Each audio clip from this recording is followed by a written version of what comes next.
তখনই তারা একটি শব্দ শুনতে পায়। এরপর লক্ষ্য করে দেখে প্লেনের ককপিটের উইন্ডশিল্ড ফাটল ধরেছে। এটা দেখে ক্যাপ্টেন লিউ বুঝে যায় তাদের উপর ভয়ঙ্কর বিপদ আসতে চলেছে। প্লেন কিন্তু তখনও চ্যাংডুর আকাশ সীমায় ছিল।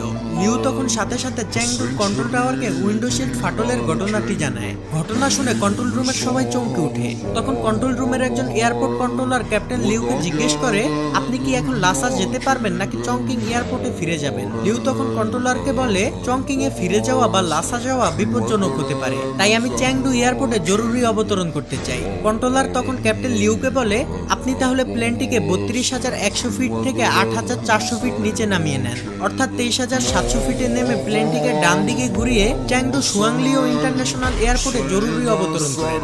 এটা শুনে ক্যাপ্টেন লিউ যখন অ্যাফার্মেটিভ উত্তর দিতেই যাবে, ঠিক তখনই বিকট শব্দ হয়ে ককপিটের উইন্ডোশিল্ড পুরো ভেঙে যায়, আর প্রচন্ড বাতাসে জানালা দিয়ে কো পাইলট বা সেকেন্ড পাইলট জু অর্ধেক বেরিয়ে যায়। অন্যদিকে লিউ তার সমস্ত শক্তি দিয়ে তাকে ভিতরের দিকে টেনে ধরে। প্লেন এবার প্রচন্ড পরিমাণে কাঁপতে থাকে, ফলে প্লেনের ভিতরে থাকা সকল যাত্রীরা বুঝে যায় নিশ্চয়ই খুব খারাপ কিছু ঘটেছে। ককপিটের দরজা যেহেতু বন্ধ ছিল, তাই কেবিন ক্রুরাও ঠিকমতো বুঝে উঠতে পারছিল না যে আসলে কি হচ্ছে, কারণ টার্বুলেন্সে কখনো এতটা কাঁপার কথা না। তারা যাত্রীদের সান্ত্বনা দেয় এবং শক্ত করে সিট বেল্ট লাগিয়ে রাখার জন্য অনুরোধ করে। থার্ড পাইলট লিয়াং এবং কেবিন ক্রুদের ম্যানেজার নান ককপিটে থাকা পাইলটদের সাথে যোগাযোগ করার চেষ্টা করে, তবে ককপিট থেকে কোনো রেসপন্স না আসলে তারা বুঝতে পারে নিশ্চয়ই ভয়ঙ্কর কিছু ঘটেছে।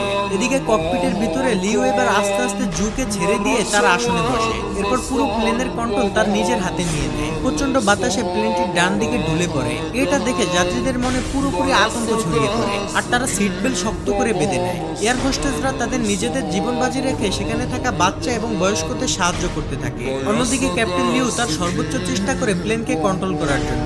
লিউ হঠাৎ প্লেনটিকে বাম দিকে মোড় দিয়ে জুকে বাহির থেকে ককপিটের ভিতরে নিয়ে আসে। এর ফলে হঠাৎ ককপিটের দরজা খুলে যায় এবং প্রচন্ড বাতাস ভিতরে ঢুকতে থাকে। অতিরিক্ত বাতাসের চাপে ভিতরে থাকা সবকিছু ওলটপালট হয়ে যায়। যাত্রীরা ভয়ে চিৎকার চেঁচামেচি করতে থাকে, এমনকি এয়ার হোস্টেসরাও এক একজন সিটকে পড়ে যায়। ঠিক তখনই তাদের সকলের সামনে অক্সিজেন মাস্ক নেমে আসে, আর এয়ার হোস্টেসরা অনেক কষ্ট করে যাত্রীদের অক্সিজেন মাস্ক পরাতে সাহায্য করে। অন্যদিকে চ্যাংডু এয়ারপোর্ট কন্ট্রোলার কন্ট্রোল রুমের ম্যানেজারকে ডেকে বলে, স্যার, সিচুয়ান 8366 বিমানটি নিশ্চয়ই কোনো বিপদে পড়েছে। পাইলট বলেছে তাদের প্লেনের উইন্ডোশিল্ডে ফাটল ধরেছে, তাই আমি প্লেনটিকে 8,000 ফিট নিচে নামিয়ে ডান দিকে ঘুরিয়ে চ্যাংডু সুয়াংলিও ইন্টারন্যাশনাল এয়ারপোর্টে জরুরি অবতরণ করতে বলেছি। কিন্তু প্লেনটি 32,000 ফিট উচ্চতায় প্রচন্ড গতিতে বাম দিকে ঘুরে তিব্বতের দিকে এগিয়ে যাচ্ছে। প্লেনের ভিতরে অক্সিজেনের লেভেলও লো হয়ে যাচ্ছে, এতে তো প্লেন ক্র্যাশ করতে পারে। আমি ক্যাপ্টেনের সাথে যোগাযোগ করার চেষ্টা করছি, কিন্তু ক্যাপ্টেন কোনো রিপ্লাই দিচ্ছে না। প্লেনের সাথে রেডিও কানেকশন বিচ্ছিন্ন হয়ে গিয়েছে, শুধুমাত্র রাডারের সাথে কানেকশন আছে।